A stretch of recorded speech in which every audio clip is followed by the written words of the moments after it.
Well, this was an adventuresome producer who accepted my suggestion of let's do the Bacchae and not Medea.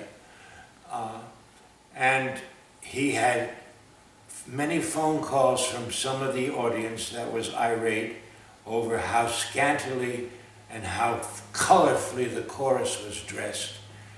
But he chose to ignore it, and I gave him a lot of credit for that. And as far as I know, he never got fired or anything like that. So the reputation of the theater department in Ogden, Utah went up a notch or two. Wow, they're doing interesting stuff over there in Ogden. You know. And it was a very pleasant experience.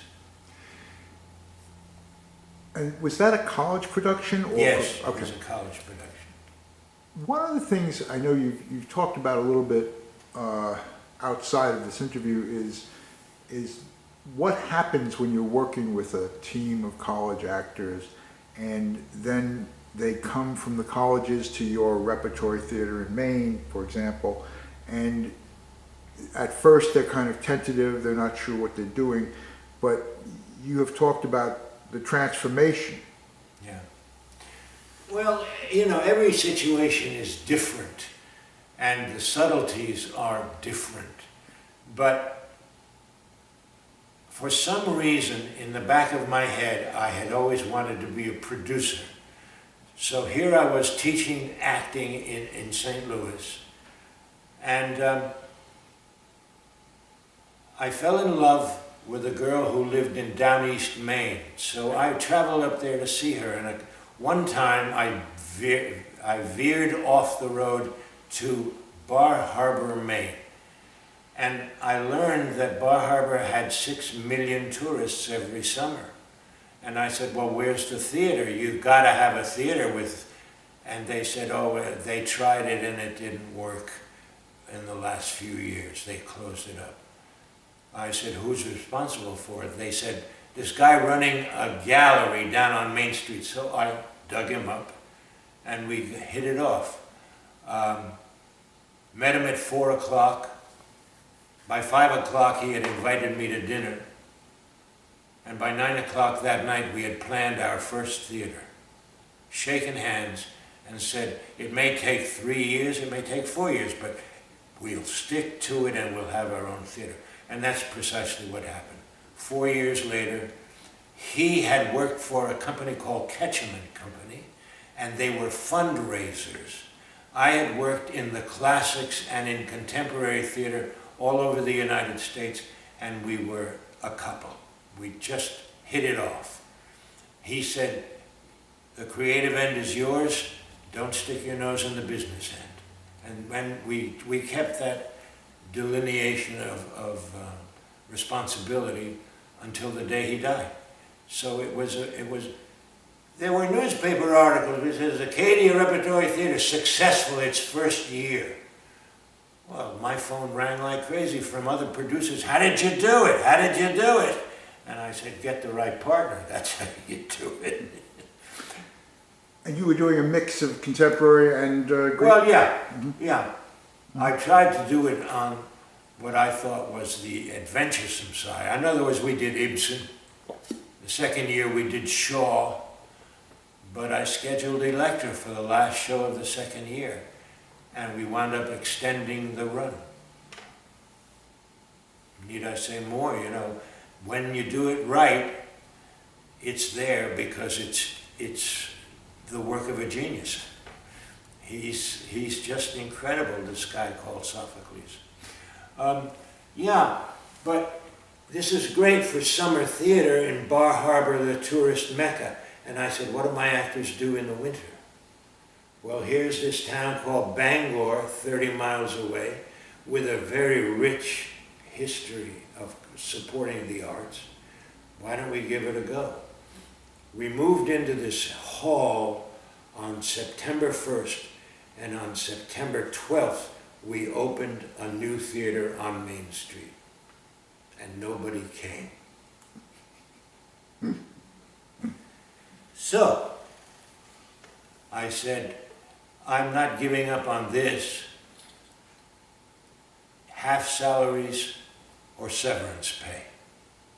and half the company left. Got on the bus and went back to New York. But those people who stayed, boy, did we work. And we worked and we worked. And at the end, the critic for the local paper who had been panning us and panning us and panning us said in print, "What is wrong with this guy? Why does he do these difficult scripts? It's much better to do Neil Simon. Why do Hamlet if you're not equipped to do Hamlet?" And I said, "I know Hamlet. I can do Hamlet." And I did Hamlet. And I got on the phone and we got 39 high schools to bring their students down. And that saved the day. The next year we had enough time to have drives, people bought patronages and all that, and we were into the second year. And it got a little tight at the end of the second year, but the third year we paid all the bills. Nobody's salary got cut, and that was 45 years ago. And you had the same partner there as you did in Bar Harbor? Were you using the same partner in Bangor? Yeah, but he was getting feeble is the word. So he didn't do anything in the wintertime. In the summertime, he did his job, etc. And then one day the phone rang and he had died at night. But I can't explain too much the importance of having the right partner. You know, I told him I want to do Electra. He said, "Great." Now this is not the normal producer's reaction when the guy says, "I'm going to do Greek tragedy in vacation land," you know. George, if we can talk a little bit about you as a teacher, because you weren't simply a producer or director of these plays, but you were also teaching students, and you had students who, I believe, you had to believe in them in order that they could become the kind of actors that they became. Do you have any stories about that you want to tell?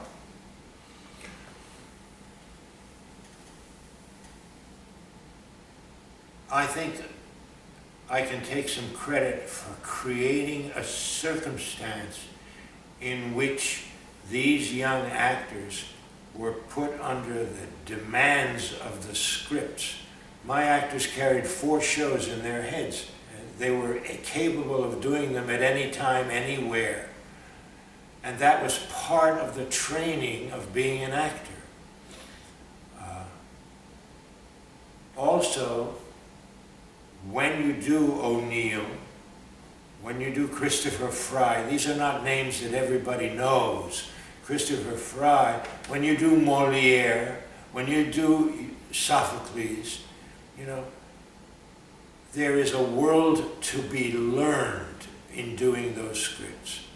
And sometimes you fail. And that, you know, I have this crazy thing about you do it because it's hard, not because it's easy. It's hard to do a Greek tragedy. It's hard to do Richard III. It's hard to do Shakespeare. But when it works, Cyrano de Bergerac is my prime example. I have been so fortunate that I've done 3 different productions of Cyrano. Well, it's 5 acts. It's about 3 hours and 20 minutes long. The guy is on stage talking all the time. But it's such a wonderful language. It's such a wonderful character. The audience gets to hear these words, etc. So I figure that I, as an actor, and through me as a director, the students got that benefit. They all were in my acting class when we first started in St. Louis. But they talked when they went home at the end of the summer. They talked about how they were pushed, how they were stretched, how they grew, you know, and it was wonderful because it became easier and easier to get a company together. Word went out that this little company does really challenging work. Waiting for Godot. I think we had 25 people come see that one. You know, only 1 performance, but the point is that we did Waiting for Godot. And it was wonderful. I had a great time with it. Streetcar Named Desire. My stage was 19 feet long and 9 feet high. And we put that whole apartment on that stage. And I had a real redneck playing Stanley Kowalski, unlike Brando as you can get. And it worked. It worked, you know. People were moved. So word got out that we knew no bounds. Now, it sounds like I'm patting myself on the back, but that's why I got into acting, because of the challenge. You work with these people who are geniuses, you know, you hope like heck some of it rubs off. They push you. So, because I had had a base of support in St. Louis, our people who came to us and then came back a second year, some the third, even the fourth, word got out that Acadia is a place to work. They don't pay very much and they give you sandwiches for lunch, but boy, will you get scripts. And that's why I say they carry 4 scripts in their heads at all time. And we could do it anywhere, under any circumstances. And that to me is the fun of it, you know. And if you're gonna be in the theater, you should have fun. It sounds like you had fun.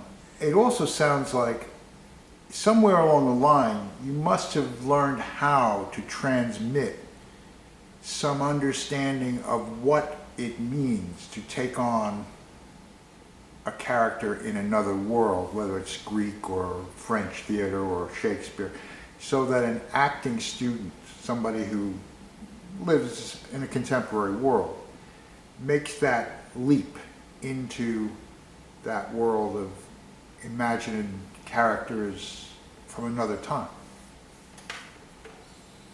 Well, you touch on something that's very sensitive, and I happen to think very apropos today.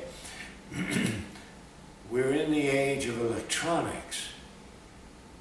Actors that worked for us, I used their abdomen, I used their breath control, I used their descriptive abilities, I used their sensitivity toward poetry.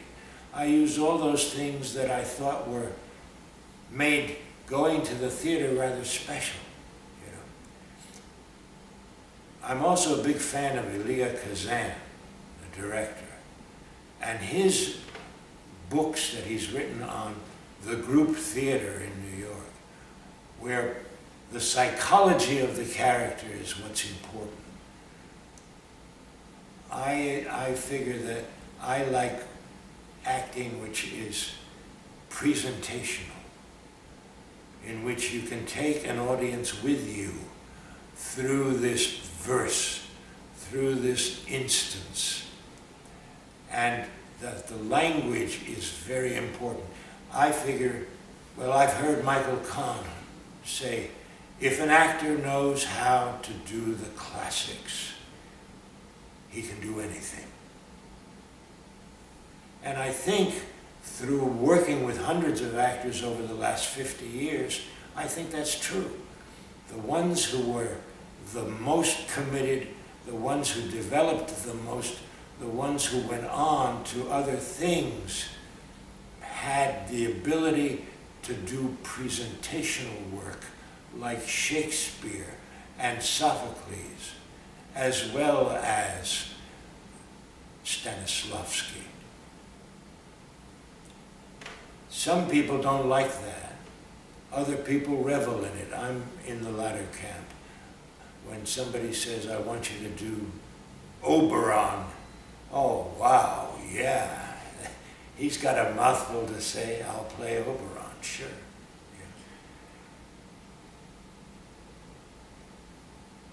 You know, we haven't even mentioned your book. Oh, you mean this, A Flame. And there really is a reason why we named it The Flame, because of the passion that all actors have. They have that flame, you know. Those that devote their lives to it lead very rich lives. So this is a memoir of your career from the time of Yeah. Yeah, the good times, the bad times, the times I slept under my car. I remember getting a ticket in New York because I had parked within 20 feet of a fire hydrant, and they put a $15 ticket, and I didn't have $15 to pay the ticket. But I don't know if you can use this, but it's such a good story, I have to tell you. I was lucky enough to get cast into Three Musketeers on television for David Suskind. And at the time that we were shooting the show, and it took about a week, the Actors Union was on the verge of striking. And it boiled down to the day that we took this was going to be the decision about whether they go out or not. But if they went out, you couldn't cross their picket line. This has nothing to do with anything but human nature. To keep us in the building where they were doing the shooting, David Suskind put out a spread. No one had to get out of the theater to go get food. That was wonderful, you know. We all pigged out, did our stuff, came back for seconds. They had decided not to strike. And there were little placards on the food, $5.95, $4.95. I've never experienced anything like that before. So, you know, you have your ups and you have your downs. Welcome to New York. We're almost out of battery, so I'm going to wind down Yeah. and pause this here.